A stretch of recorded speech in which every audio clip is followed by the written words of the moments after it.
ଆପଣମାନଙ୍କୁ ପ୍ରଥମରୁ କହି ରଖେ ଗଞ୍ଜାମ ମାନ୍ୟବର ଗଞ୍ଜାମ ଏସପି ସାହେବଙ୍କର ନିର୍ଦ୍ଦେଶ ଅଛି ଭଞ୍ଜନଗର ଉପଖଣ୍ଡ ଅଞ୍ଚଳରେ ଏବଂ ଭଞ୍ଜନଗର ଥାନା ଅଞ୍ଚଳରେ ମଧ୍ୟ କୌଣସି ପ୍ରକାର ଅପରାଧିକ ତତ୍ତ୍ୱ ପ୍ରତି ପୁଲିସର ଶୂନ୍ୟ ସହନଶୀଳତା ନୀତି ଅଛି। କୌଣସି ପ୍ରକାର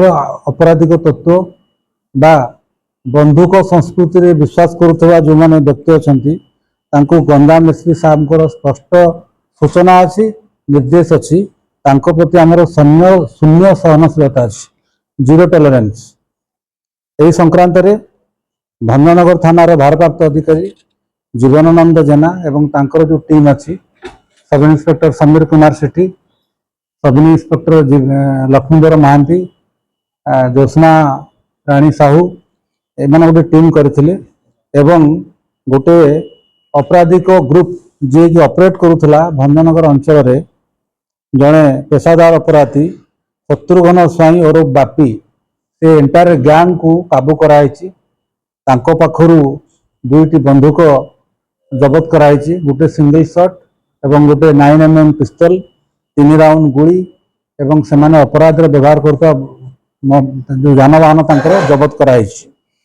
ଏବଂ ଏଇଥିରେ ଭଞ୍ଜନଗର ଥାନାରେ ଗୋଟେ ସଂଗଠିତ ଅପରାଧ ମାମଲା ରୁଜୁ କରାଯାଇଛି। ଭଞ୍ଜନଗର ଥାନା କେସ୍ ନମ୍ବର ହେଉଛି 571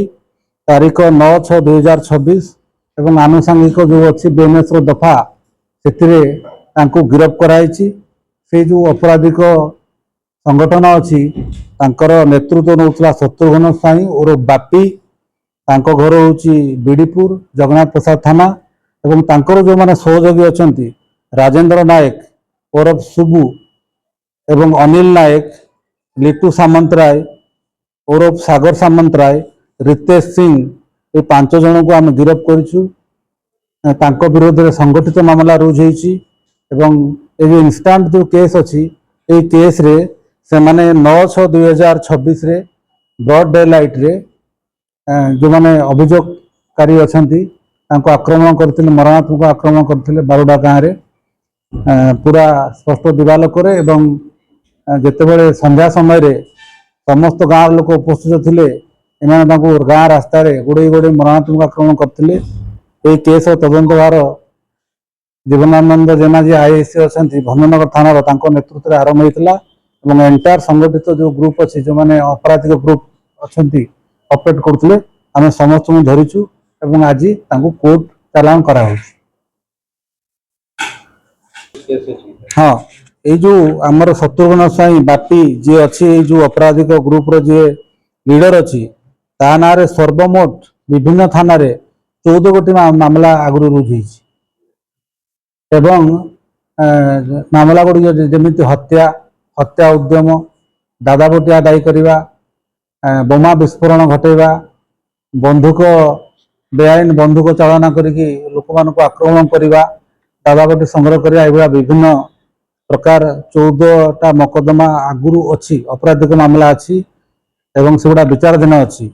ଏବଂ ଏଇ ଯେଉଁ ବାପି ସ୍ୱାଇଁ ଯିଏ ଅଛି ଆଗରୁ ମଧ୍ୟ ପୁଲିସ ସହିତ ୟାର ଦୁଇ ଥର ଏକ୍ସଚେଞ୍ଜ ଅଫ୍ ଫାୟାର ହେଇଛି, ପୁଲିସ ସହିତ ଦୁଇ ଥର ଏକ୍ସଚେଞ୍ଜ ଅଫ୍ ଫାୟାର ହେଇଛି ଏବଂ ପୁଲିସକୁ ଇଏ ଆଟାକ୍ କରିଛି ଏବଂ ପୁଲିସ ତାର ଯେଉଁ right to exercise of private self ଡିଫେନ୍ସରେ ମଧ୍ୟ ଏ ଲୋକ ଆଗରୁ ଆହତ ହେଇଛି ଦୁଇ ଥର ଏକ୍ସଚେଞ୍ଜ ଅଫ୍ ଫାୟାରରେ। ତେଣୁ ଏଇଭଳିଆ ଅପରାଧିକ ଗ୍ରୁପ ବା ଅପରାଧିକ ତତ୍ତ୍ୱ ଯେଉଁମାନେ ଅଛନ୍ତି ତାଙ୍କୁ ଏସପି ଗଞ୍ଜାମ ସାହେବଙ୍କର ସ୍ପଷ୍ଟ ସୂଚନା ନିର୍ଦ୍ଦେଶ ଅଛି ଏମାନଙ୍କୁ କୌଣସି ମତେ ଟଲରେଟ୍ କରାଯିବ ନାହିଁ। ତେଣୁ ସେମାନେ ଯେଉଁ ଆମର ଆଇନର ଧାରା ଅଛି ସାମାଜିକ ଜୀବନ ସେଥିରୁ ସେମାନେ ଫେରିବେ, ନତୁବା ତାଙ୍କ ଭାଷାରେ ଆମେ ତାଙ୍କୁ ଜବାବ ଦେବୁ।